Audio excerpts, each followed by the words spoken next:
Everyone, स्वागत है आपका आज के सेशन में। दोस्तों, आज के इस वीडियो में हम लोग देखेंगे कार्य, ऊर्जा और शक्ति के बारे में, जो कि क्लास 9 का फिजिक्स में है।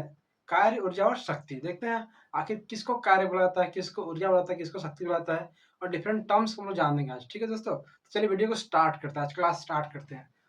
तो जैसा कि मैंने बोर्ड पर लिख रखा हुआ है, हमारा सबसे पहला टॉपिक क्या है? कार्य। आखिर कार्य, वर्क किसको बोलते हैं? फिजिक्स का लैंग्वेज में, साइंस का लैंग्वेज में कार्य हम उसी को बोलते हैं जिसमें हम बल लगाएंगे और कुछ विस्थापन होगा, मतलब कुछ दूरी तय करेगा वस्तु। ठीक है, जैसे मान लीजिए मैं इस बोर्ड को धकेल रहा हूँ, लेकिन ये बोर्ड कहीं नहीं जा रहा है, यहीं पे ही है, विस्थापन इसका शून्य है। तो साइंस के लैंग्वेज में इसमें हम कोई कार्य नहीं कर रहे हैं। ठीक है दोस्तों, आप इसको ध्यान रखिएगा। देखिए, कार्य का क्या होता है? बल गुना विस्थापन। मतलब कार्य का फॉर्मूला क्या है? बल गुना विस्थापन। तो W is equal to work is equal to force to displacement F dot S। इसको आप हायर क्लास में, क्लास 11 में देखेंगे। इसको ब्रेक कर देते हैं, डॉट प्रोडक्ट में FS cos थीटा आता है, मतलब cos थीटा, जो कि थीटा क्या होगा आप सिंपली समझिए। यहाँ पे थीटा क्या है? एंगल है। किसके बीच में एंगल है? कार्य के बीच, ये सॉरी, डिस्प्लेसमेंट के बीच में और बल के बीच में, फोर्स के बीच में एंगल थीटा है। ठीक है, देखिए आप इसको यदि समझ नहीं पा रहे तो भी कोई बात नहीं, आप सिर्फ सिंपली ध्यान रखिएगा। वो W इज इक्वल टू क्या होता है? Work F is equal to S, मतलब बल गुना विस्थापन। ठीक है, देखिए ये क्या है? एक अदिश राशि, मतलब इसका कोई फिक्स डायरेक्शन नहीं है कार्य का। ठीक है, इसका ऐसा मात्रक हम लोग समझते हैं। कैसे इसका ऐसा मात्रक निकालेंगे? ऐसा मात्रक निकालने के लिए आपको फॉर्मूला याद आना चाहिए। फॉर्मूला से आप ऐसा मात्रक निकाल सकते हैं। देखिए W के लिए फॉर्मूला क्या है? F into S. तो हम लोग किसका निकालेंगे? पहले हम लोग निकालेंगे F का, बल का मात्रक क्या होता है? न्यूटन। तो न्यूटन, और ये क्या? दूरी, विस्थापन मतलब दूरी है। दूरी कितना? मीटर। तो न्यूटन मीटर हम लोग मात्रक होगी इसका कार्य का। जब इसी को हम लोग बोलते हैं जूल। ठीक है, जूल जिसे बोलते हैं ना, कार्य का मात्रक क्या होता है? जूल। तो न्यूटन मीटर, एक जूल इज इक्वल टू लिख सकते हैं हम लोग, क्या लिख सकते हैं? एक न्यूटन मीटर। ठीक है, इसको आप ध्यान रखिएगा। सिंपली कार्य का मात्रक क्या होगा? जूल। ठीक है दोस्तों, कार्य का क्या मात्रक होगा? जूल। इसको आप याद रखिएगा। नेक्स्ट तो हम लोग देखते हैं कार्य के प्रकार। कार्य के क्या क्या प्रकार है? 3 तरह का कार्य है। एक है धनात्मक कार्य, दूसरा ऋणात्मक कार्य, और तीसरा हमारा है शून्य कार्य। अब धनात्मक कार्य किसको बोलेंगे? देखिए इसमें क्या लिखा है? विस्थापन की दिशा और बल की दिशा समान हो, मतलब जिस दिशा में हम लोग बल लगा रहे हैं उसी दिशा में विस्थापन भी होगा। जैसे मान लीजिए इस मार्ग को हम छोड़ दें तो क्या हो रहा है? नीचे तरफ गिर रहा है, मतलब पृथ्वी इसको खींच रही है अपनी तरफ। ठीक है, तो पृथ्वी जब इसको अपनी तरफ खींच रही है तो मतलब उसको बल लगा रही है अपनी तरफ, और इसका विस्थापन भी उसी दिशा में हो रहा है। ठीक है, वही मैंने लिखा है कि गुरुत्व बल। ठीक है, जैसे थीटा इक्वल टू कितना डिग्री होगा? 0 डिग्री होगा। मतलब जो कार्य का जो मतलब मान होगा धनात्मक होगा। क्यों होगा? क्योंकि थीटा 0 डिग्री, कॉस 0 का वैल्यू 1 होता है। आप क्लास 10th में पढ़ेंगे। ठीक है, तो W इक्वल टू क्या होता है? F into S. यहाँ पे हो जाएगा, जब इसको पुट करेंगे तो क्या होगा? cos 0 का वैल्यू 1। ठीक है, सिंपली उसको याद रखिए कि धनात्मक कार्य में क्या होता है? थीटा का मान 0 डिग्री होता है, मतलब W इक्वल टू FS आएगा। मतलब दोनों का सेम डायरेक्शन होगा, जैसे गुरुत्व बल यहाँ पे दिखा दिया मैंने फिगर में। नेक्स्ट हमारा ऋणात्मक कार्य, इसमें क्या होगा? विस्थापन की दिशा बल की दिशा के विपरीत में होगा। इस बार दोनों अपोजिट में, जैसे घर्षण बल। हम लोग मान लीजिए कि पूर्व की तरफ चल रहे हैं, पूर्व की तरफ, तो घर्षण की तरफ लगेगा, पीछे की तरफ लगता है। जिस दिशा में हम लोग चलते हैं उसका अपोजिट में घर्षण लगता है। ठीक है, तो इसमें थीटा कितना होगा? 180 होगा। cos 20 माइनस 1, उसको पुट कर देंगे तो क्या आएगा? W equal to minus FS। मतलब ये ऋणात्मक कार्य, जैसे मैंने लिखा है घर्षण बल, एंगल कितना बना? 180 डिग्री का बन रहा है। थर्ड हमारा है शून्य कार्य, मतलब जीरो वर्क। देखिए विस्थापन की दिशा बल की दिशा के लंबवत हो, मैंने 90 डिग्री हो, थीटा कितना होगा? 90 डिग्री होगा।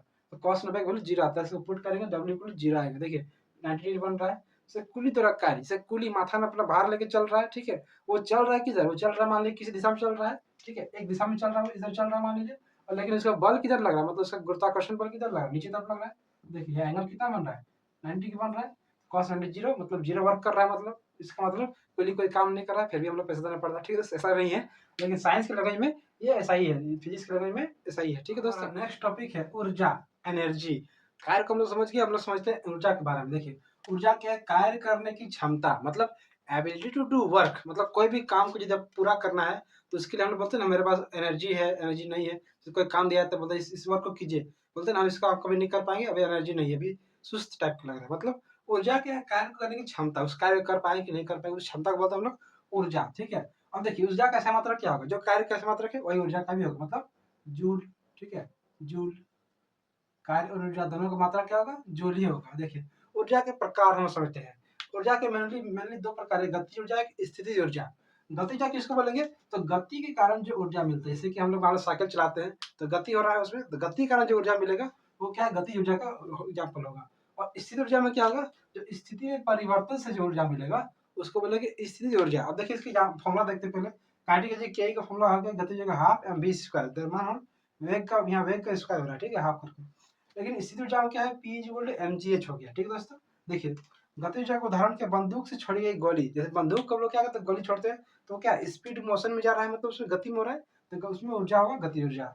गतिमान हथौड़ा, हथौड़ा से जब मारते हैं हम लोग तो क्या है, हथौड़ा गतिमान है, तो ठीक है, तो गति ऊर्जा उसमें है।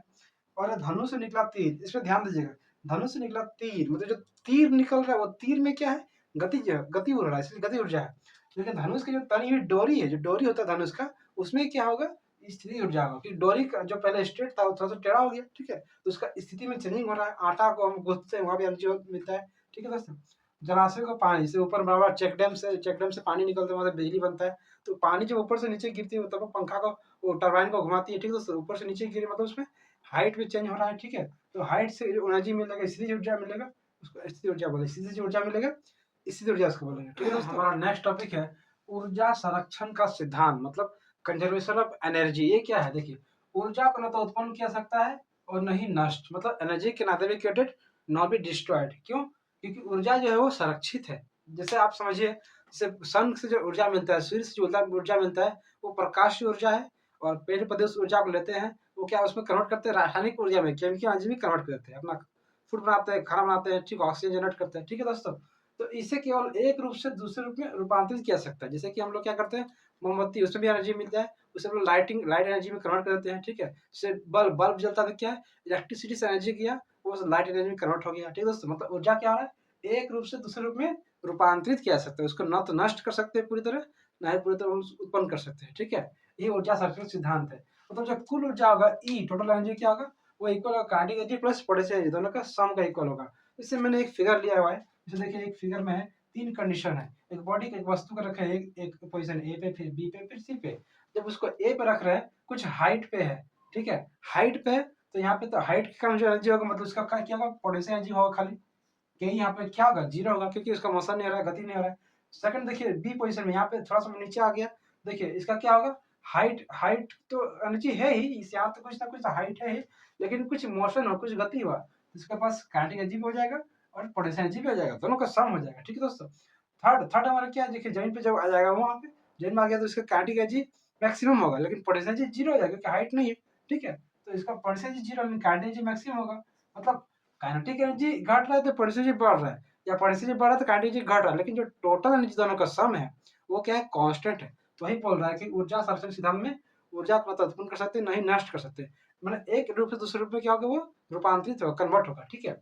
नेक्स्ट हमारा क्या है, ऊर्जा का जो व्यावसायिक मात्रा है, इसको आप याद रखिएगा, किलोवाट घंटा होता है ऊर्जा का व्यावसायिक मात्रा, किलोवाट आवर। 1 किलोवाट आवर का इसका फॉर्मूला क्या, 1 किलोवाट आवर कन्वर्ट करेंगे तो 3.6 into 10 to the power 6 joule. बहुत ही आसानी से इसको याद रखिए, देखिए यहाँ भी 6 पॉइंट के बाद यहाँ भी 6, इस तरह करंट करके आप इसको याद रख सकते हैं। और 3 का डबल 6 है, तो 3.6 into 10 to the power 6 joule 1 kilowatt hour. इसी को यूनिट बोलते हैं, जैसे हम लोग एनर्जी का, जैसे हम लोग लाइन का, जो घर में लाइन आता है इलेक्ट्रिसिटी, उसका हम लोग बिजली बिल पे करते हैं, तो यूनिट में पे करते हैं, कितना यूनिट जला, है ना दोस्तों, उसका प्राइस होता है अलग अलग। तो 1 किलोवाट आवर को ही हम लोग क्या बोलते हैं, एक यूनिट हम लोग बोलते हैं सामान्य बोलचाल की भाषा में, BOTU, मतलब बोर्ड ऑफ ट्रेड यूनिट इसको बोलते हैं। तो एक यूनिट जितना जितना किलोवाट आवर आपका देखिएगा आप मीटर में, जितना किलोवाट आवर आप खर्चा कीजिएगा, अभी तो मान लीजिए मीटर में बिलिंग उठता है, तो जितना किलोवाट आवर आप खर्चा उसका होगा आपका घर में, उसी के अकॉर्डिंग आपका बिल आएगा, ठीक है। तो नेक्स्ट हमारा है लास्ट टॉपिक है शक्ति, मतलब पावर। ये क्या है, कार्य करने की दर, जैसे कि ऊर्जा और शक्ति में कुछ डिफरेंस, जैसे ऊर्जा क्या है, जैसे एक सीढ़ी है, मान लीजिए उसमें 20 स्टेप है, ठीक है, उस स्टेप 20 का 20 स्टेप एक आदमी ए भी चढ़ रहा है, एक आदमी बी भी चढ़ जा रहा है, लेकिन ए क्या कर रहा है, बहुत फास्ट से चढ़ रहा है, वो कम टाइम ले रहा है, मान लीजिए 10 सेकंड ले रहा है, और बी क्या ले रहा है, 20 सेकंड ले रहा है, तो हम लोग बोलेंगे ए का शक्ति ज्यादा है, ठीक है। ऊर्जा दोनों का सेम है, लेकिन ए का शक्ति क्या होगा, ज्यादा होगा, ठीक है, क्योंकि उसका टाइम उसमें कम लग रहा है, ठीक है। तो शक्ति बराबर क्या है, कार्य बटा समय, देखिए समय कम लग रहा है, इसका मतलब शक्ति ज्यादा होगा, क्योंकि ये क्या है, विद्युत कमानुपाती नीचे में 1 बाई में है, ठीक है। शक्ति किसमें है, 1 बाई समय में, समय कम लग रहा है, इसका मतलब आपका शक्ति ज्यादा है, ठीक है। वो सीढ़ी का एग्जाम्पल बता दिए हम, उसको आप समझ सकते हैं। शक्ति का कार्य बटा समय, इसका वैसा मात्रा क्या होगा, देखिए वाट, शक्ति की मात्रा क्या होता है, वाट, ठीक है दोस्तों, W वाट। तो शक्ति को वाट होता है, लेकिन देखिए कार्य की मात्रा क्या होगा, जूल। एक वाट बराबर क्या होता है, 1 जूल और पर सेकेंड, तो 1 वाट बराबर लिख सकते हैं 1 जूल पर सेकेंड, ठीक है। एक और शक्ति की मात्रा होता है HP, जिसे हम लोग टुल्लू पंप या कोई भी मशीन वगैरह खरीदते हैं तो बोलते हैं ना ये कितना एचपी का, 1 एचपी का, 1.5 एचपी का, 2 एचपी का। तो 1 एचपी माने हॉर्स पावर इसको बोलते हैं। 1 एचपी और कितना 746 वाट। इसका आप ध्यान रखिएगा, माइंड में इसको रखिएगा। 1 एचपी का वैल्यू कितना है 746 वाट। ठीक है दोस्तों, ये थ्योरी हम लोग का यहीं पे खत्म होता है। तो इसके नेक्स्ट क्लास में हम लोग इससे संबंधित न्यूमेरिकल्स को सॉल्व करेंगे। चैनल पे आप बने रहिए। आज का क्लास कैसा लगा, आज का वीडियो कैसा लगा, आप कमेंट में जरूर बताइए ताकि क्लास को मैं इंप्रूवमेंट कर सकूं। ठीक है दोस्तों, कोई कमी है तो उसको भी आप बताइए वीडियो में, कमेंट में जरूर बताइएगा। ठीक है दोस्तों, हमारे चैनल पर नए हैं तो चैनल को सब्सक्राइब कीजिए, लाइक कीजिए, अपने दोस्तों के साथ शेयर कीजिए। ठीक है दोस्तों, जय हिंद।